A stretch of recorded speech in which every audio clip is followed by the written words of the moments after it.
Hello and welcome back to Gabos Sport. I know. How many episodes can you guys take, brother? We're back on routine just as the season finishes. People have finally freed up some time to talk about football. I'm here with an elite panel today. Without any further ado, Mr. Boots, take it away. Yes. What are you saying, guys? Listen, man, like going off what Gal said, for some reason, Arsenal fans and United fans, we could never guess why. They're so excited to talk about football since the season's over. But anyways, I'll let Hus introduce himself before we get into today's episodes. I'm Hurst. I support United. Fuck United. And today we're going to be talking about the most important things Premier League teams playing in Europe need to execute this summer, and in sort of abbreviations, including Manchester United to that. So stay tuned. Gabos. The name of the game is Gabos. Game ain't based on sympathy. If you got sympathy in this spot, you ain't gonna never make it.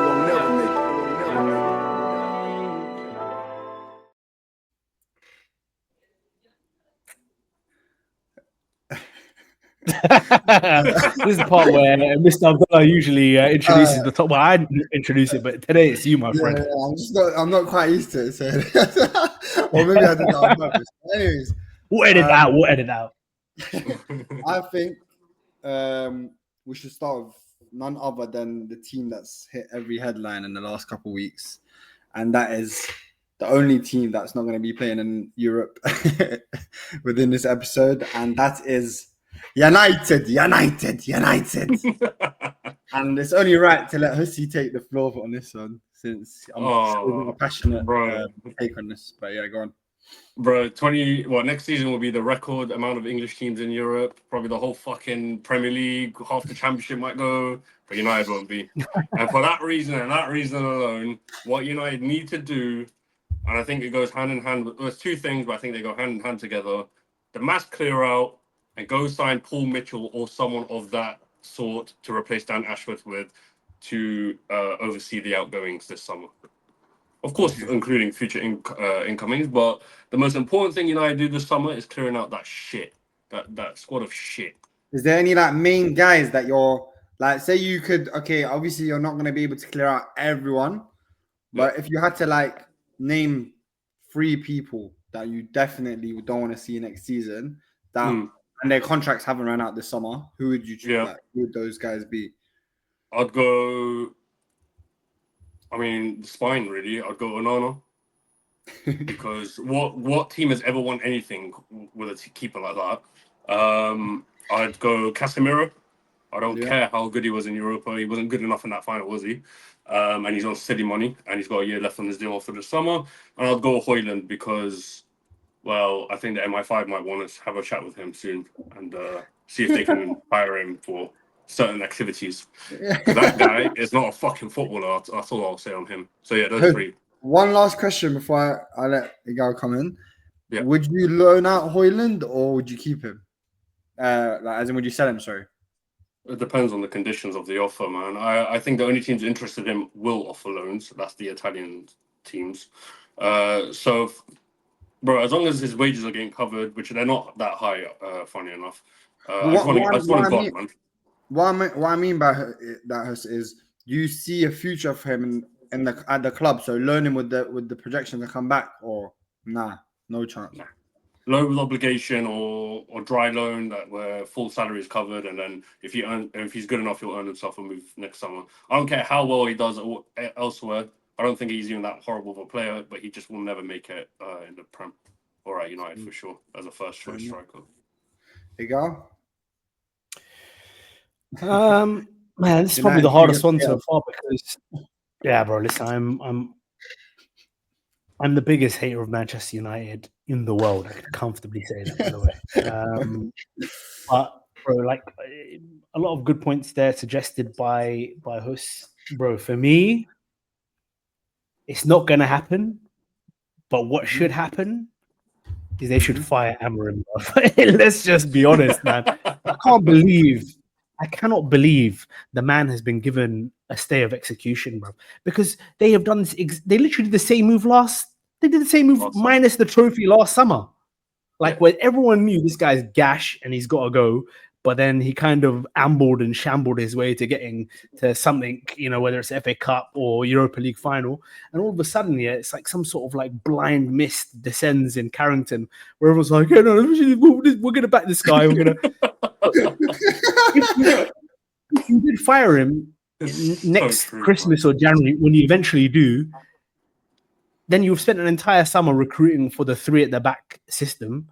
And then the number of managers you can then hire who can comfortably play that system is going to be minuscule. Right now, I would honestly say you've dodged a massive bullet. And I'd say you dodged a massive bullet because he only signed Dorgu, right? And some people are like, yeah, Dorgu was half decent in the final, blah, blah. Bro, I've watched enough of this guy to tell you he is not it. He is not it. And if you give this guy more time, I know, like, I'm seeing the stats all over the United Twitter pages.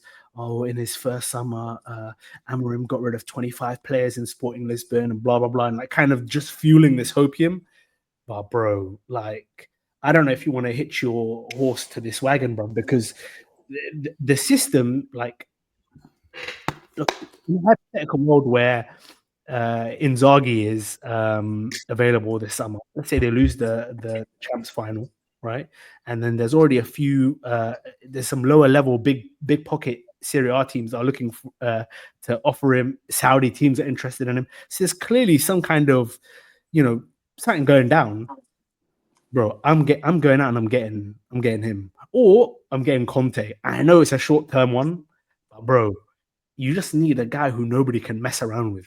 You know what I'm saying? This guy, in his tracksuit with his fade and the whole 9 yards, bro, he just looks like a weedy man, bro. You just look at him in the changing room, bro, and the players just grabbing him by his seat. If Garnacho's talking back to you, bro, you got a big problem. So for me, listen, let me come in again. Let me come in, yeah. I know both of you are Amorim. Well, Igal, obviously, you're from a neutral perspective, you'd say sack him. Hussey, as a United fan, doesn't want him to be there anymore. I'm more of a romantic when it comes to managers, as you both know. So I think this guy, I'm not saying he's 100% the guy, but I'm not even a United fan. But the end of season speech, he had me on board as well. I was like, yeah, United. He knows how to talk, that brother. But yeah, for me, obviously, I think they should give him another shot. I think United are too broke to be sacking managers anyways. I don't think they have the money to sack my man and then go get another manager in the ilk of like Inzaghi or whatever. But me, personally, I think United, the main thing, no matter who's in charge, bruv, even if you have Pep Guardiola, the main thing they need to improve on is bringing in more goals. I don't care if it's a striker. I don't care if it's, obviously they've got left wing, Cam, whatever, Cunha. I don't even know what Cunha is. He's a confusing position, but he's like a left winger / Cam striker type forward. And Buemo, I know they're linked with Delap, all these forwards. If I was United, I don't care who scores them. But bro, no manager can succeed with, who is it? Højlund,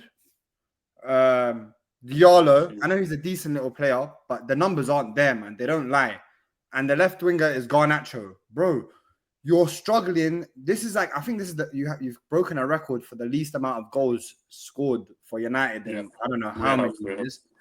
Yeah. Bro, the guy, no matter who the manager is, bro, if a team knows, if your ops know that we can play you for 90 minutes, and chances are these men aren't gonna bag the most likely way they're gonna bag is with Maguire going up top and headering it in the dying end bars of the game. Shout out expressions, bro. Then you're never gonna get the respect. Everyone's gonna push their line up a bit higher against you. Everyone's gonna be like, bro, they got Højlund attacking us, basically playing against nobody.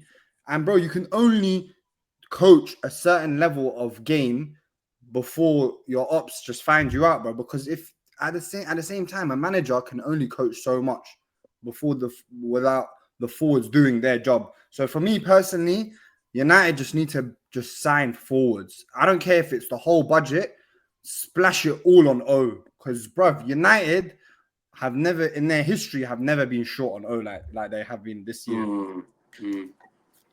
That's my personal opinion. Are you taking the Saudi bid for Bruno? 100 M's if they're saying. If I'm Man United, honestly, if I'm the owners, bro, we're not winning the league in the next 2 to 3 years, in my opinion. If I was a United fan, sell him. He's 30 years of age, and just reinvest it, man. Bro, like you can buy 2, 3, 30 like young talents that bode well for the future with that money. Do you get it? Bruno's 30 years of age. He's on like 300 and something racks. Like, I know he's a good player and all. Does he really fit the system as well? I don't know, man. I feel like you're putting round, whatever the saying is, in square cogs. But yeah.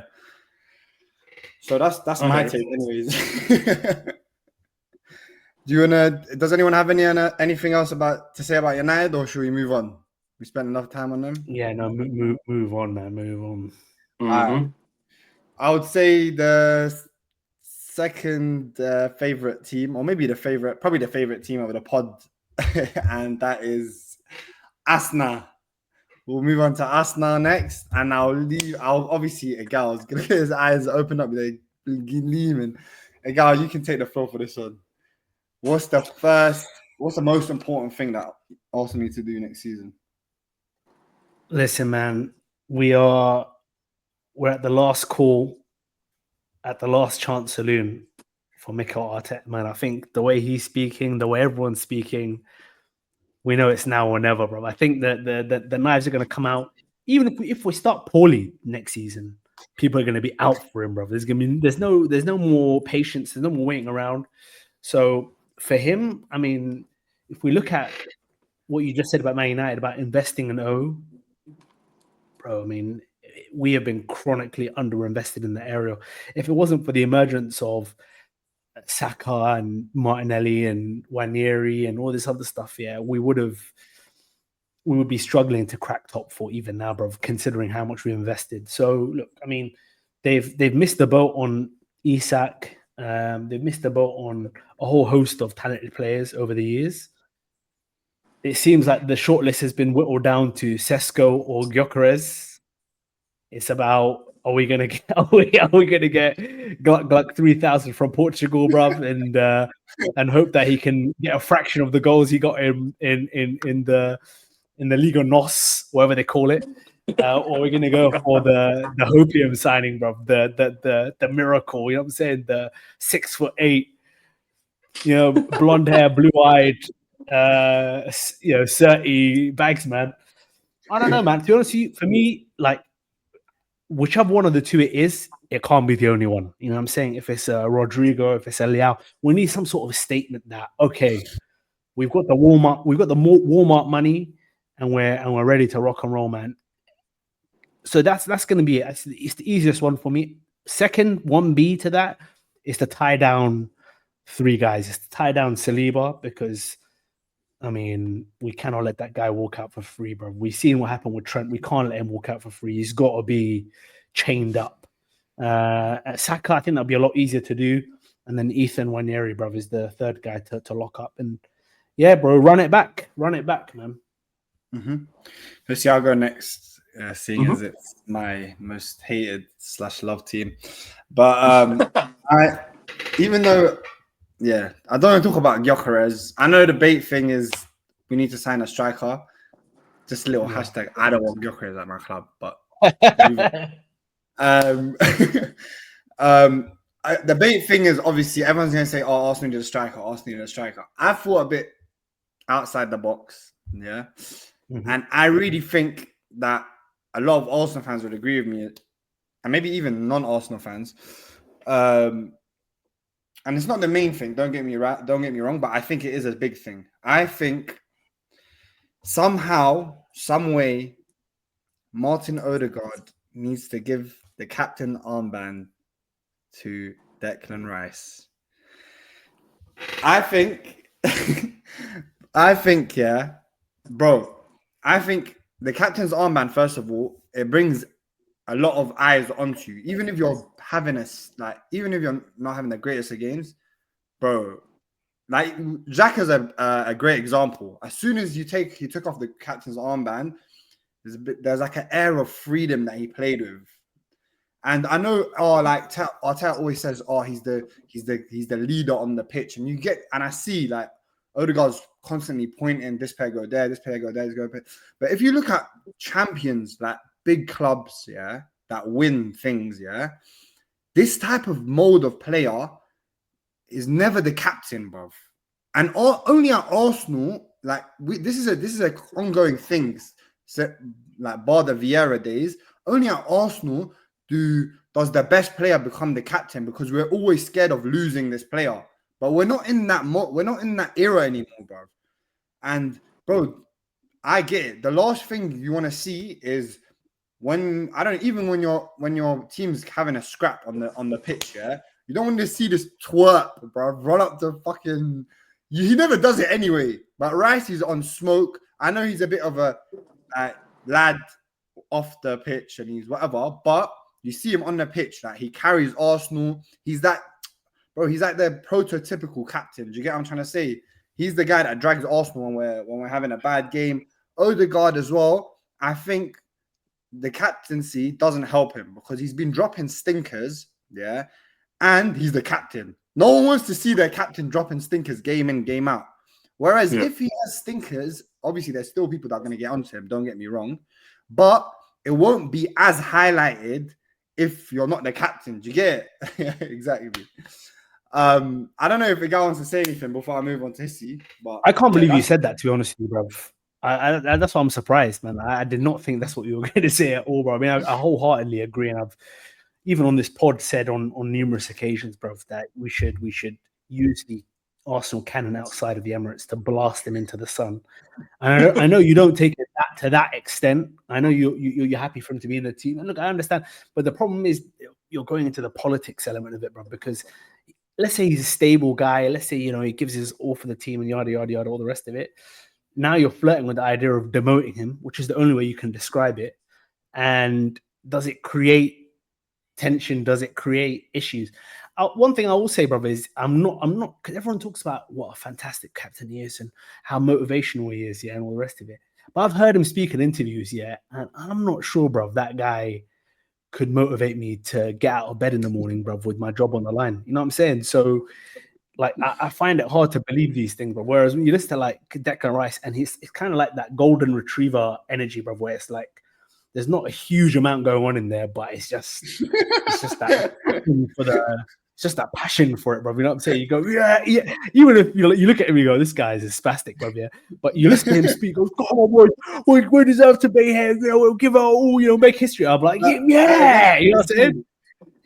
Against PSG, if we don't have the ball, we die. Yeah, okay, that was a bit too much, bro. Yeah, but that was a bit too much for my liking. But at the same time, in that huddle, and when you got, bro, I think it's time to stop the huddles as well, bro. I know we kind of, it was good at the beginning, the solidarity, all that stuff, but bro, I think the huddles and then the Hollywood quality. That's one thing I'd like to add, bro. That we need to. Most important thing we need to change, bro, is we got to stop these Hollywood production Twitter promo videos for a 3 p.m. kickoff against Everton, bro. I think it's not a net positive for the team, man. But that's just that's my take on it.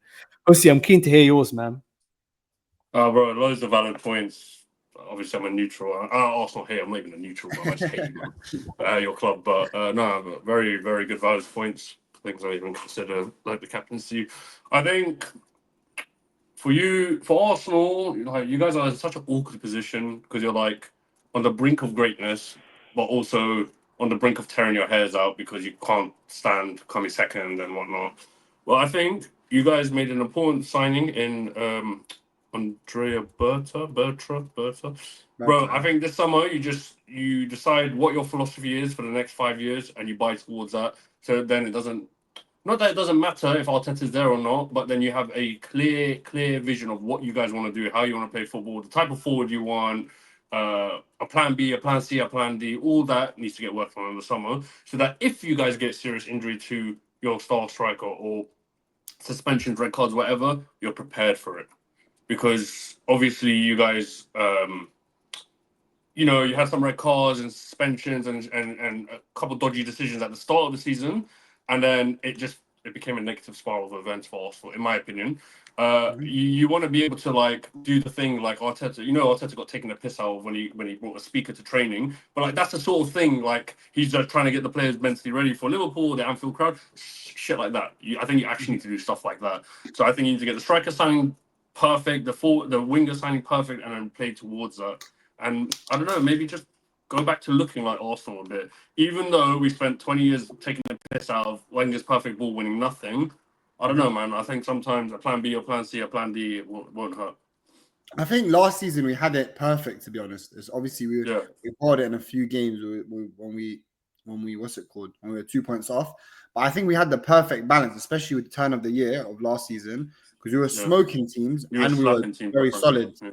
We were very solid. We were very rigid at the back. But this year, I think he went too far one way. Yeah, anyways, it doesn't help with players like Odegaard and Martinelli not living up to the previous season quality. But yeah.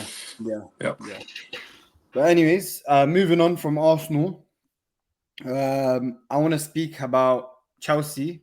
Final day drama. They make it into the champs, to my absolute pain. I was watching that with fucking Anyways, United chose to win the fucking only time in the fucking whole league, but I didn't want to. But anyway, I'm going to start with Chelsea, and I think next season the most important thing that they should do. We all know they're going to make fucking. Now they've made champs. They're going to sign fucking planet Earth, bruv. But I think the most important thing they should do, anyways, is I think Maresca himself needs to somehow take away power from Palmer. So obviously he's their star player. I get it, and everyone thinks I hate Palmer, or whatever, which maybe I do. But I know he's a baller.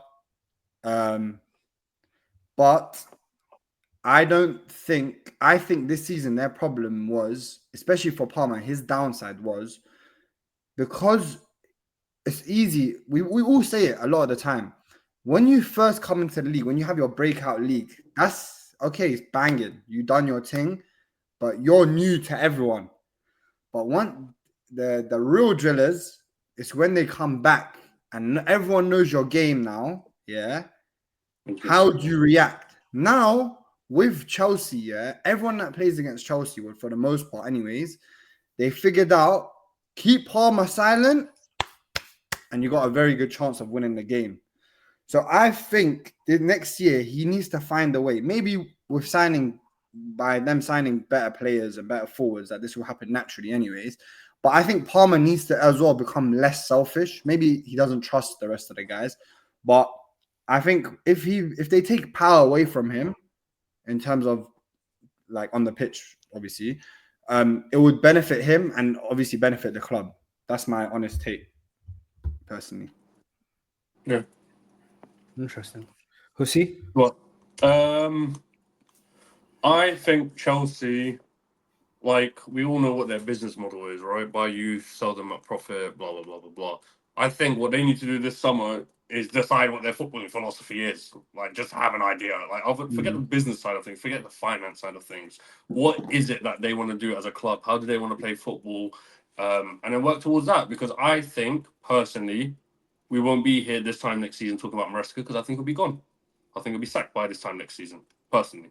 So I think they need to decide on what it is their footballing philosophy is. Basically, do a club reset the way Liverpool did when they got Klopp, and then work towards that in terms of signings, in terms of financial models, whatever it might be. What is your fucking football philosophy? Because I don't know what Chelsea's philosophy is. I don't know. I asked the Chelsea fan, they can't tell me either. So I think that's it. I think they don't have a philosophy, man. They ain't ever had one. Even when they win their biggest trophies, they win it with some fucking jamminess. But yeah, man. And their philosophy is black magic, so we can respect it to an extent. Literally, and metaphorically. Go on, go take over. Yeah, go on. Bro, I mean, I was gonna say it, man. I was gonna say like they were doing things that Arsenal would get crucified for in the dressing room after they scrambled Champions League. But we won't dwell on that for too long.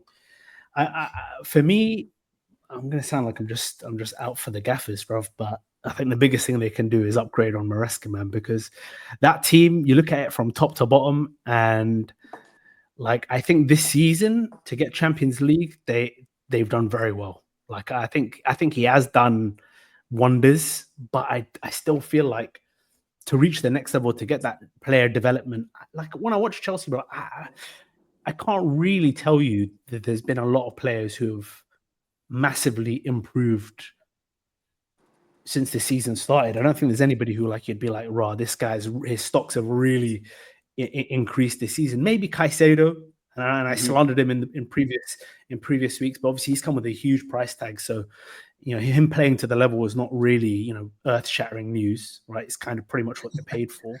And then Cucurella, who's kind of become a bit of an ever-present, consistent Mr. 7 out of 10. Palmer's had his blips, but he's young enough that you'll give him a pass. I mean, he's a star player. Jackson, I think he's always going to be a stopgap for them. So I imagine that if an Osimhen, who kind of fits the Chelsea DNA, if ever there was such a thing, it becomes their striker. But for me, bro, Maresca, like I think he was there as a he managed his job. He isolated a bunch of guys. He booted out a lot of guys. He was kind of a pain sponge for them and the bad news that they had to go through. But I mean, if there's an elite coach available, if there's somebody who's on the market, an Italian, and I keep shopping around someone like Inzaghi or these kind of coaches, bro. But I think that's what it's going to take to kind of level them up, man. I don't rate Maresca like that, man. I think, like Hussey said, I'd be shocked if we're sat here next season and we're talking about what Maresca needs to do to get even more out of the team. I think his days are kind of numbered, in my opinion. So I think give the new guy a summer to work with. Yeah. Hard to disagree. But yeah, moving on. Going to the other side of North London. The most successful team this season in London, apparently, according to some. We're going to go with Tottenham Hotspur. I'm definitely not going first on this one. I'll go first on this one. They need to take absolute full advantage of the position they find themselves in. They were lucky enough to face United in the final. Take full advantage of CL qualification, increase that debt, and spend as much money as they literally physically can, like financially can, and improve that squad tenfold, because they ain't making it back to the champs next year. There's no Europa for them to get into it. Yeah, they just need to take full advantage of where they are right now. That's it. Yeah. Simple as that. It's as simple as that, because that squad needs money, investment. That's they don't do it, man. But definitely needs to do that. Egal? Listen, man, obviously what Spurs did to win the trophy, the Europa League, and the 17-year drought was miraculous. They had a parade. They made some bold claims. Season 3 is always better than season 2 and all the rest of it. And with that being said, I don't care. I just don't give a shit what Spurs do, mate. They can buy whoever, they can do whatever. It doesn't matter, bro. It doesn't matter to me, and it doesn't matter to any serious Arsenal fan. Everyone else is talking about, oh yeah, we need United to win it because if you know what it means to be an Arsenal fan, then you got to hate Spurs. Oh, hate what? What do I express? Cracking jokes. What do I hate about all of these guys, bro? Nothing, bro. They are a big fat nothing. They can take that trophy and shove it in their nothing cabinet, and I'm happy for them. Enjoy yourselves. You still stink. 17th place or whatever it was. I don't look down that far. Next topic. Before we move on, I think Spurs should definitely sack Ange, bro. Bro, let's not kid ourselves here. These guys have had a fucking arse season. Yeah, this is his second year. Yeah, Bro, I don't care. Whatever, bro. Injuries, bro. We've had more injuries than my man, and we finished second, bro. I'm not expecting my man to finish fucking in the Champions League spots, but 17th, bro. 17th is insane, bro. And Tottenham fans always say, "Oh, we don't spend, we don't do this, we don't do that," bro.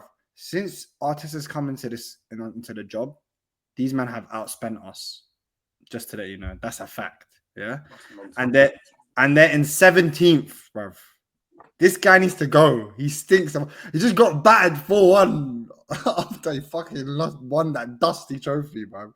Yeah. Anyways, moving on from this Anjo, Mr. Ange.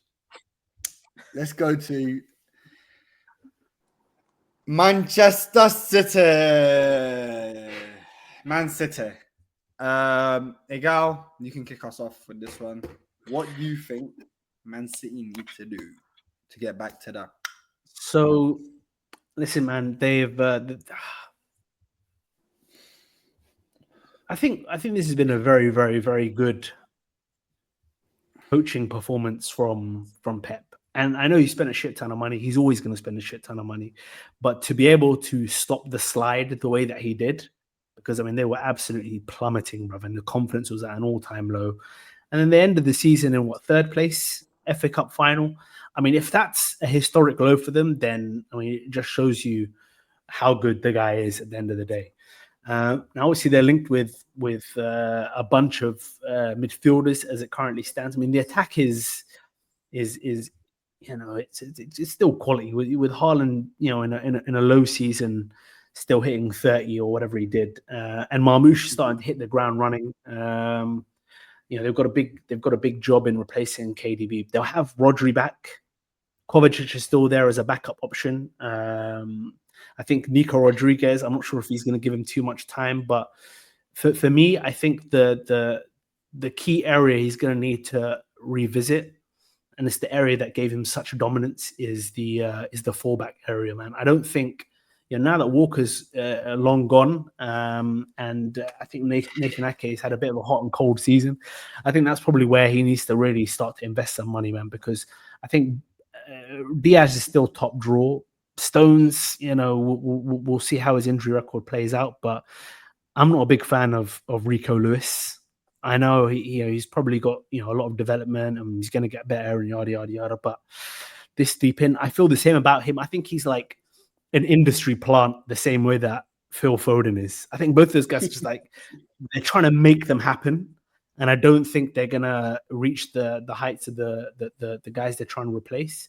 So I think if he's got areas to improve in footballing wise this summer, I definitely think it's in the fullback areas, man. I think that will really kind of revitalize their game. I think with Rodri back, you'll instantly see a massive bounce. You know, he's the best player in the world, for lack of a better term. But yeah, if he comes back anything near his level, he'll change the team again. And if they get some good fullbacks in, then yeah, man, they can start playing the Pep way again.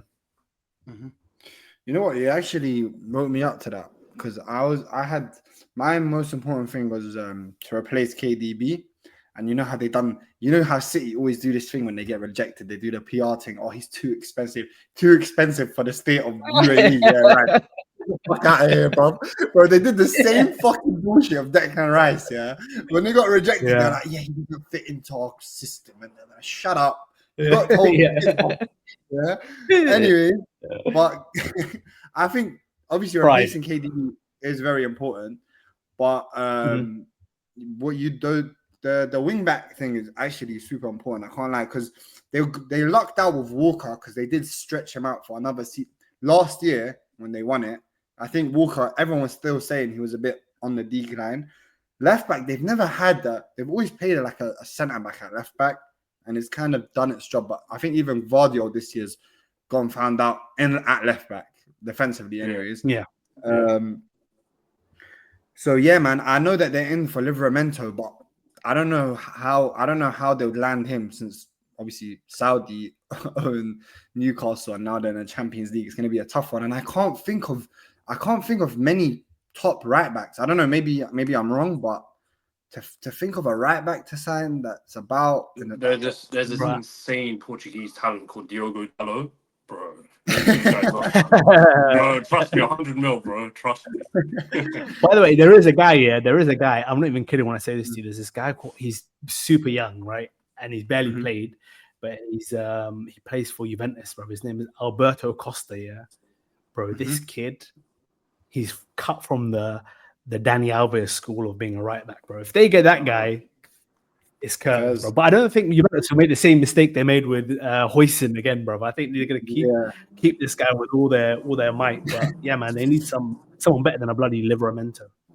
Yeah. So yeah, I think a combination of wing backs and KDB are definitely their main things going into next season. Hussey?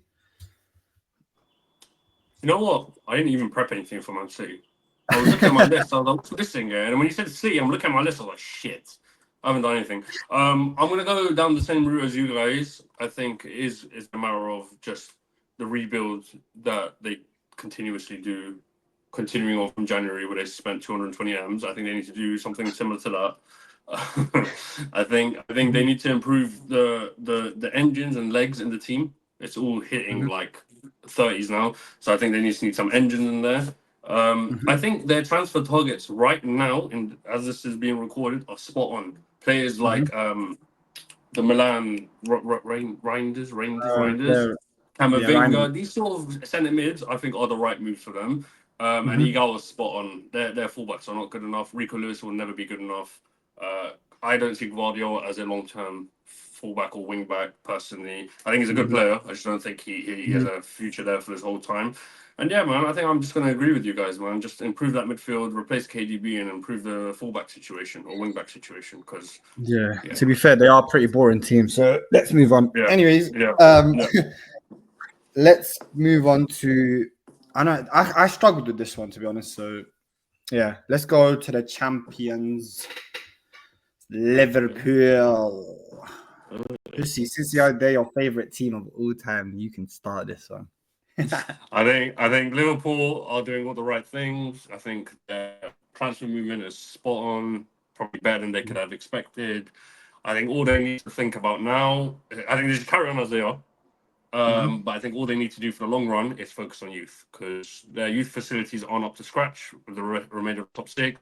They very rarely have like people transition from youth to first team. Obviously, there's been some, your Gerrards, your Trents and whatnot, but like not enough, I reckon. And that can always be seen as a way of making more money later down the line. And they are the kings when it comes to player sales. So I think they just focus on youth facilities. It doesn't have to be a one summer thing. Just get started on that project, I think. Just for the long-term sustainability and success. I think they're doing all the right things otherwise. Yeah. There you go. So, I mean, arguably they replaced the best playmaker in Europe, Trent, with the second best playmaker in Europe statistically. Although, I mean, this was maybe one for a future episode of kind of preseason predictions. I don't think that move's gonna go well personally, just because like the whole reason they won the title this season is because like they had three balanced midfielders who were just everyone took a share of the responsibility, whether it was Gravenberch, whether it was Szoboszlai, whether it was McAllister. I think Vert's kind of over-indexing on being creative and not having the same kind of muscle or kind of engine as the other two kind of changes the dynamics a little bit. So it'll be interesting to see how the puzzles or the pieces all fit together in the puzzle. But I think in terms of like improving or their key moves, I think they've extended Van Dijk, they've extended Salah. I think it buys them some time. I know they're like 2-year, 3-year deals they've got them for, but I think this is the summer to really make sure that you get the replacements ready for them, man, because a smart club would probably cash in on them next season while they've still got, 10-20% left in the tank, and they can get some money and reinvest that back into the squad. So I think now, whilst they've got the best forward in the world in their team, now's the time to get the guy where you can kind of stake the future on him and go, look, all right, Salah's going to leave, but we've got 12 months to make sure this guy gets up to speed, and we can kind of go on from there. It doesn't have to be necessarily a right winger, but somebody in the forward line that can kind of really scare the opposition. I mean, they could be in for the likes of Rodrigo. They could be in the, you know what I'm saying? Somebody who can come in and go, look, hey, you've seen what we've done with this guy. You know, play alongside him for this season, but then next year, this is your shit. I have the feeling he's going to play Verts on the left at times, you know. I don't know. Yeah. But I have Me too. my one actually goes. It's like keep kind of piggybacking off yours, Igars.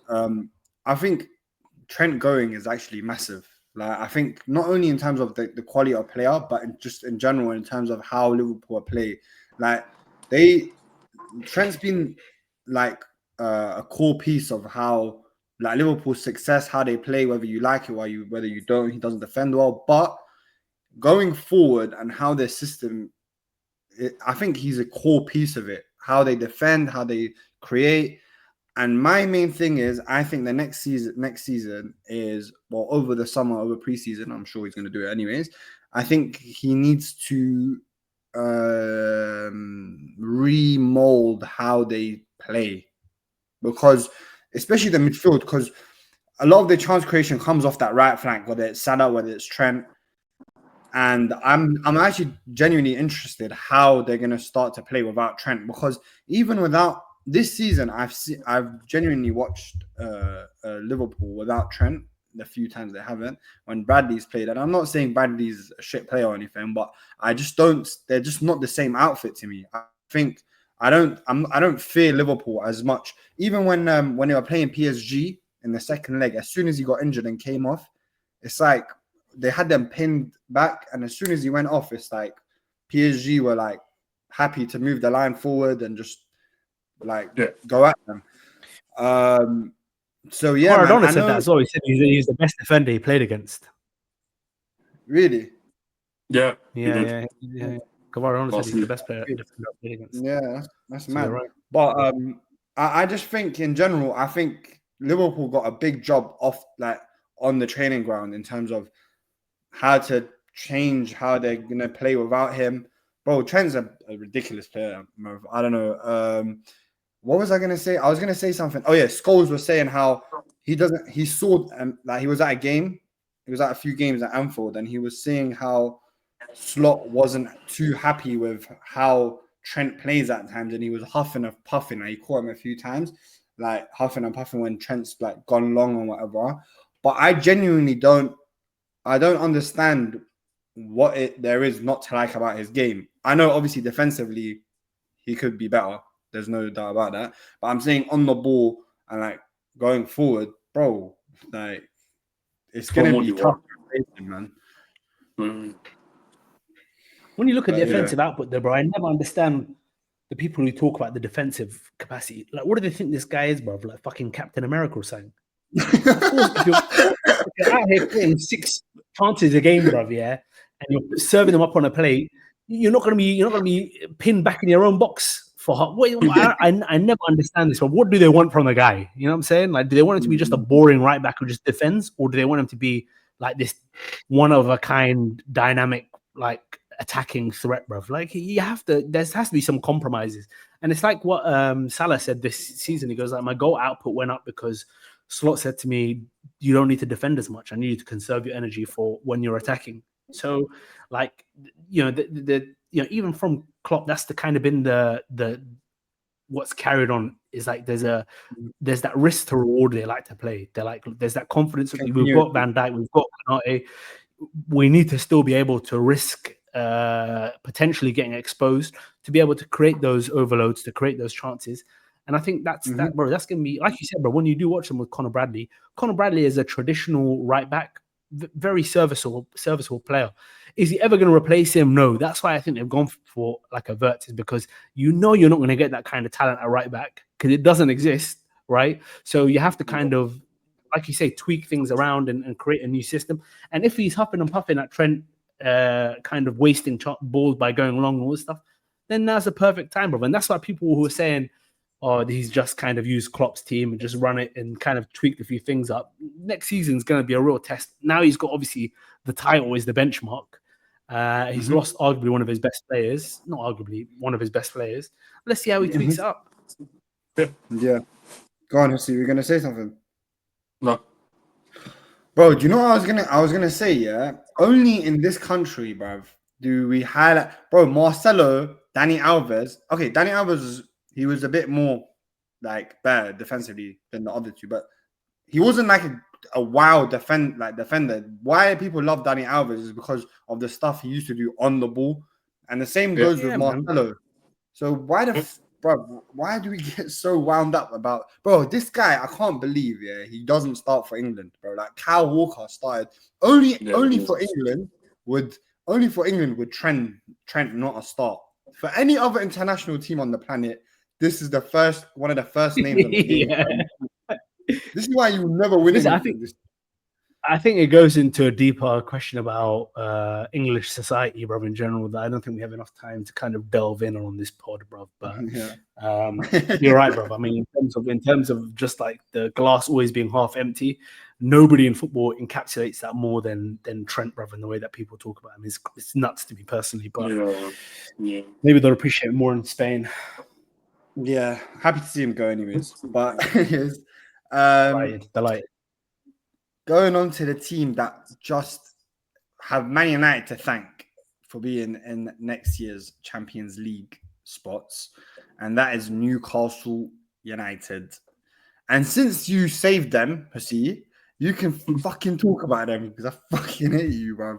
Go on, talk about it. You know what they need to do, yeah? They just need to rewind the clock, give Dan Ashworth a call, and be like, please come back. Please, we'll give you some more money. And that's it. That is my suggestion, bro.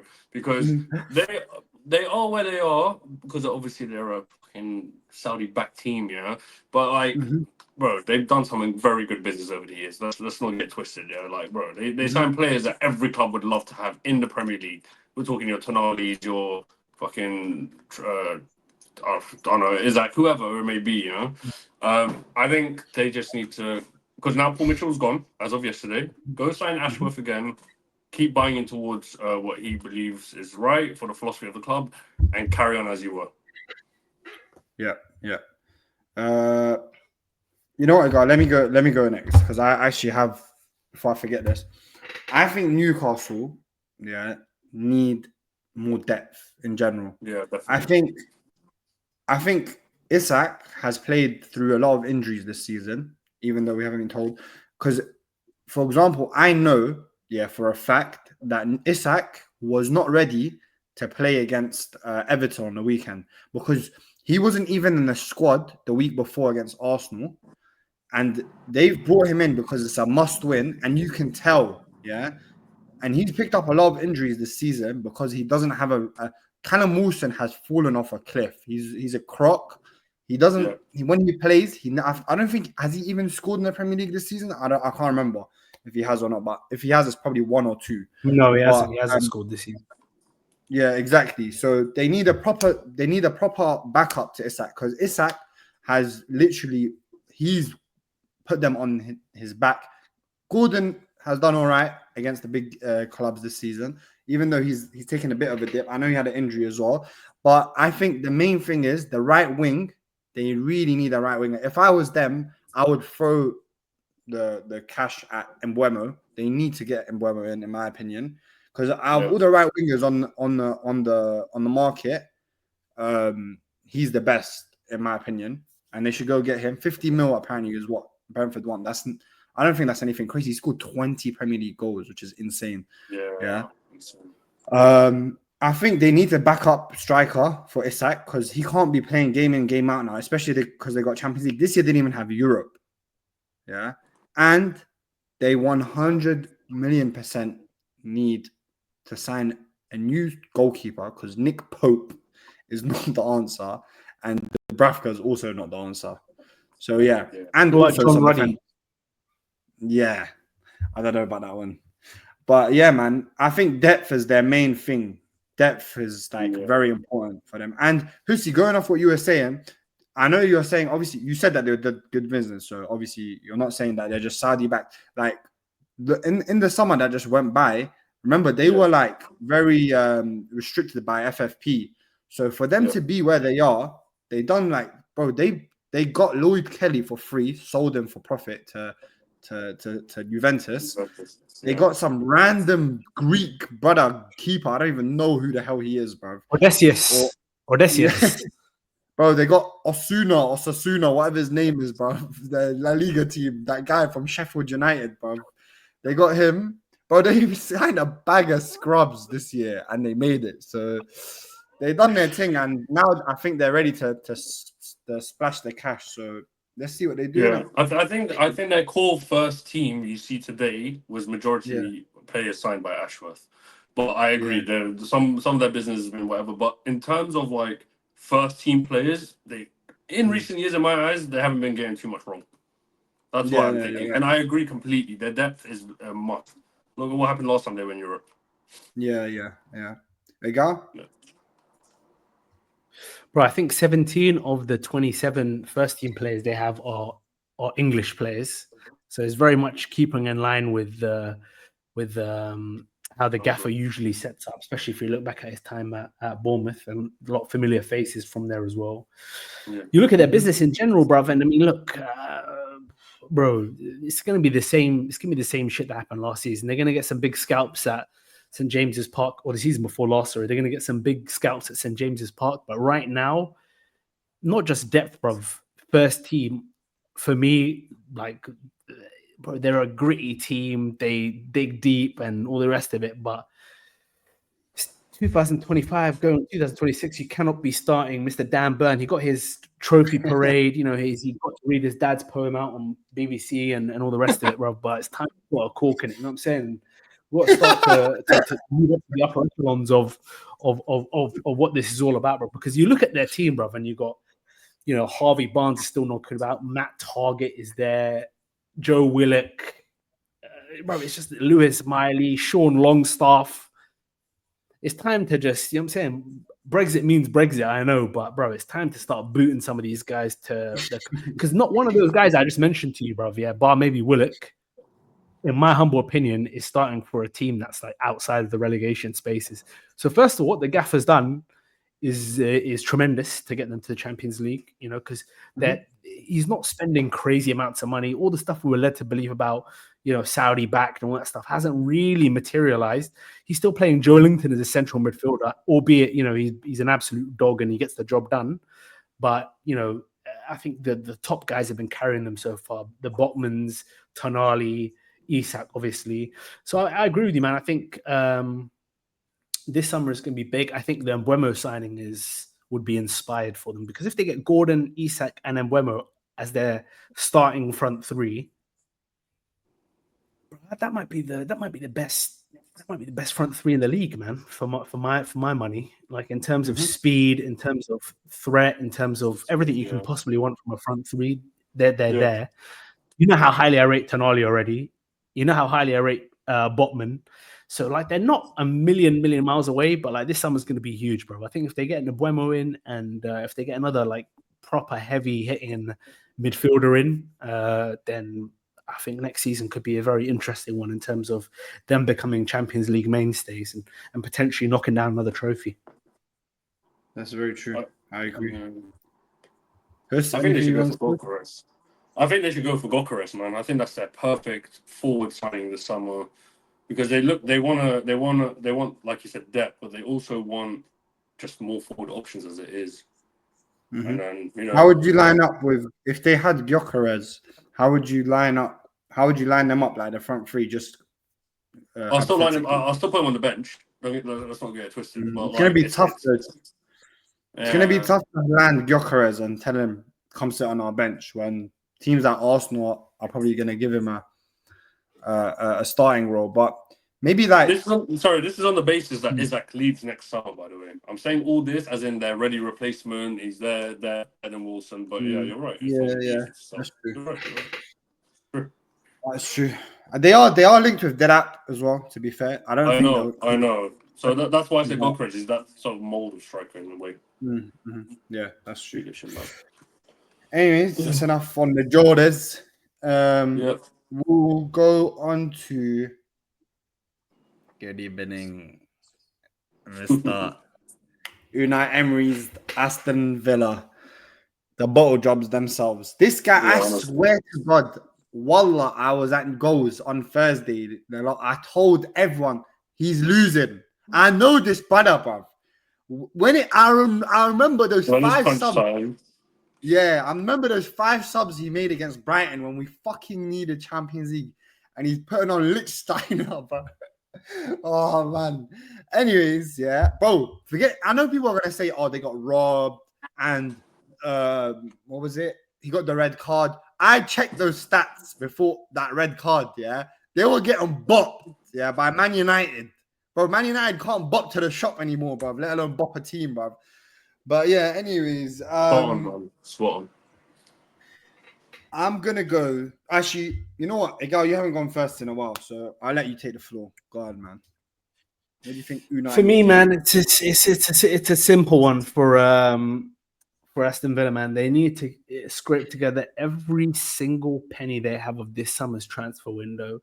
They need to go down to central London. They need to step into the offices of Slaughter and May law firm and put together the most crack team of lawyers the world has ever seen, bro. Because quite frankly, I know it happened to us with Anthony Taylor against Liverpool, but that decision with that much riding on it, and I know we're going to talk about the stats before the red card, but that decision, yeah, is enough to have to tear the entire system down, bro.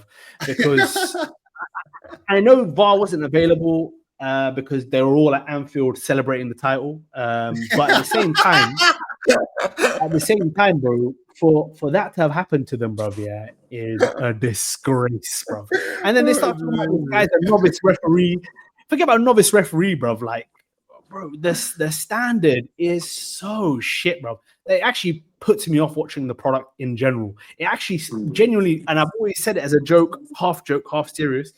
But this season, it's actually felt like WWE. It's actually felt like this is a scripted form of entertainment that because it's impossible.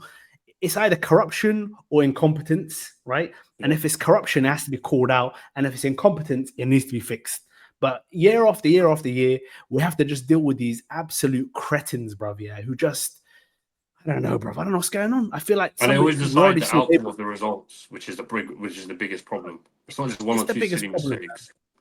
No, I agree. It's the biggest problem by a country mile, man. And we've already seen it with David Coots, bruv, with the whole in between rounds, putting the stuff up his nose, and how that impacted the title race, and like we treat it as if it was a one-off isolated incident. He had a front page of all the front page of all the papers for a week or two, and then everyone just he got sacked, and we just just brushed off like there couldn't be a more systemic issue, bruv, that all the referees are getting together on gear and having gangbangs, bruv. It's a realistic possibility, bruv. You know what I'm saying? This shit could be happening.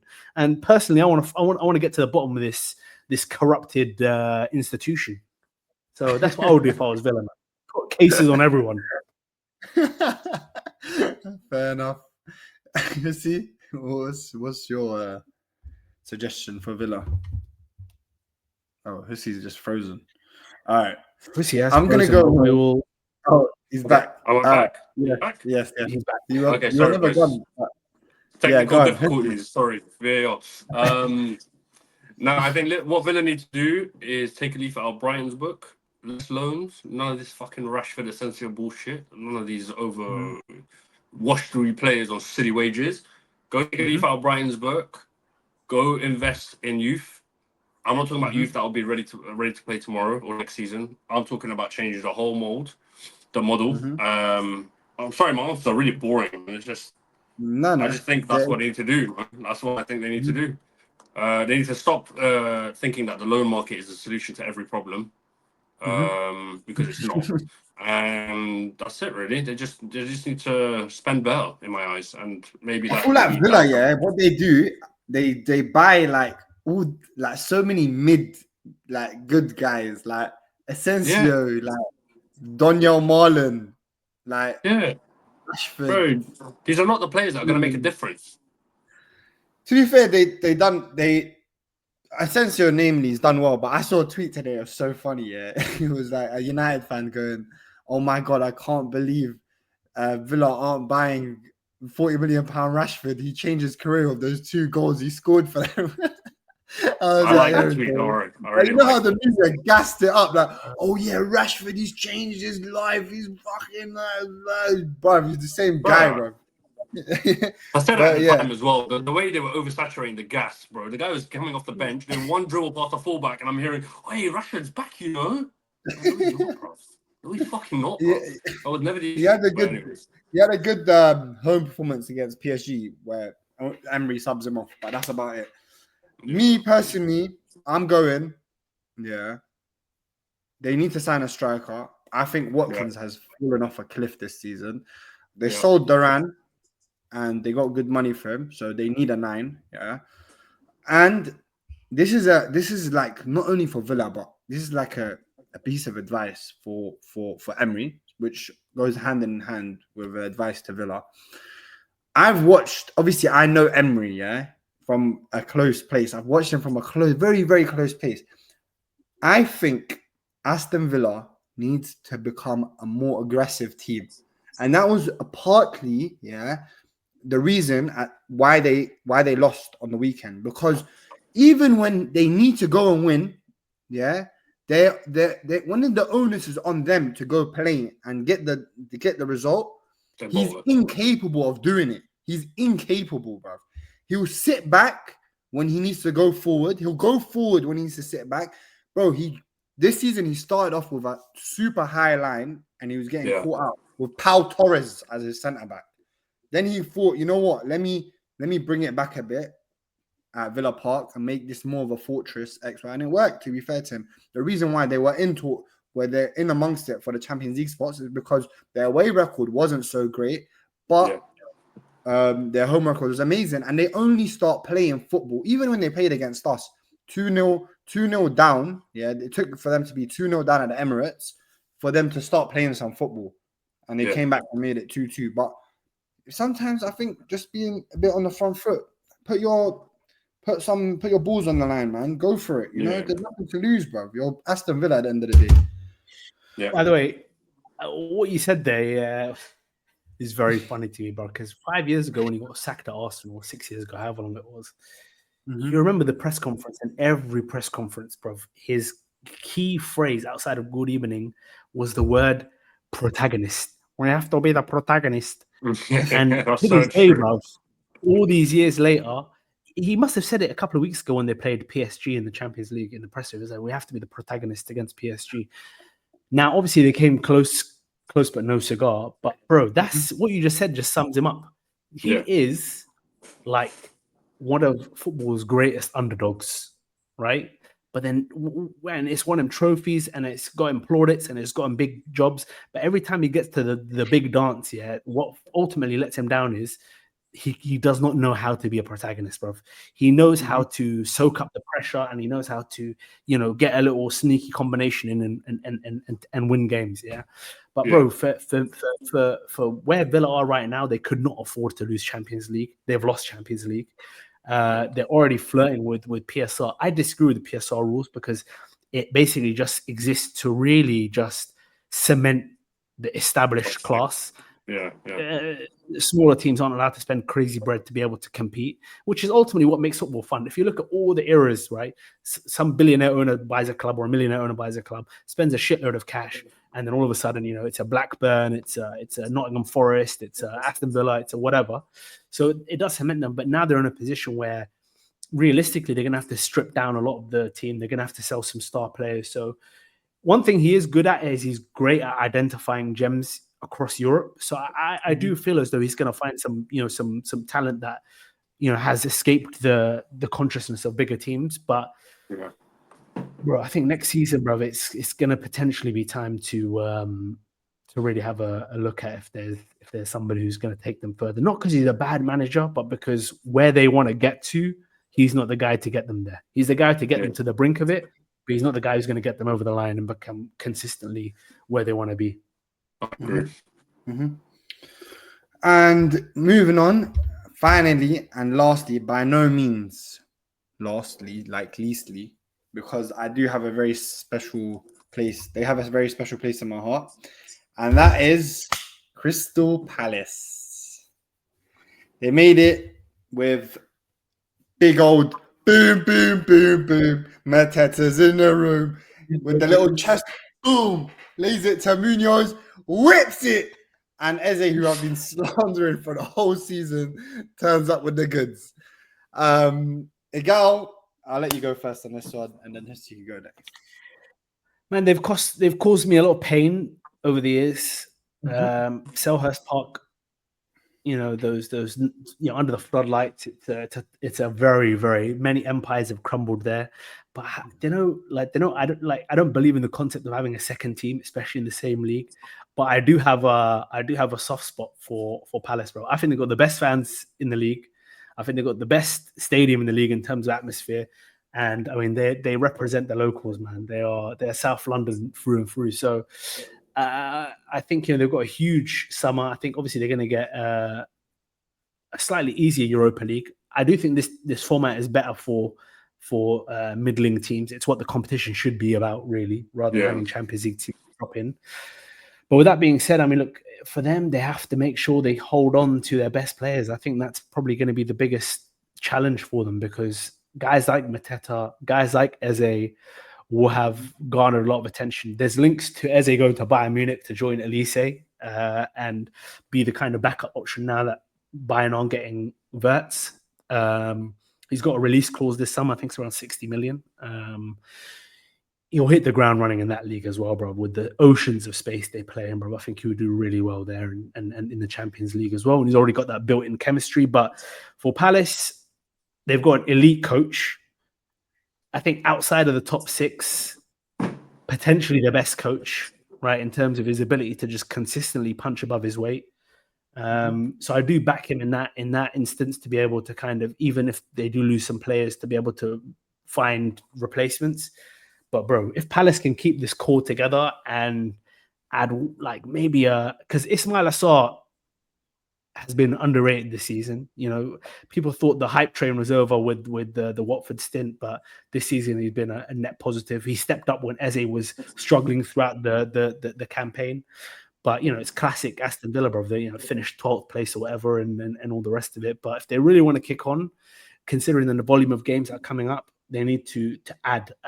But also the most important, the one thing I will say, hold on tight, bro. If you can keep Eze and Mateta, you stand a shot, because they're game changers, man. Hussey? Yeah, no, well said, y'all.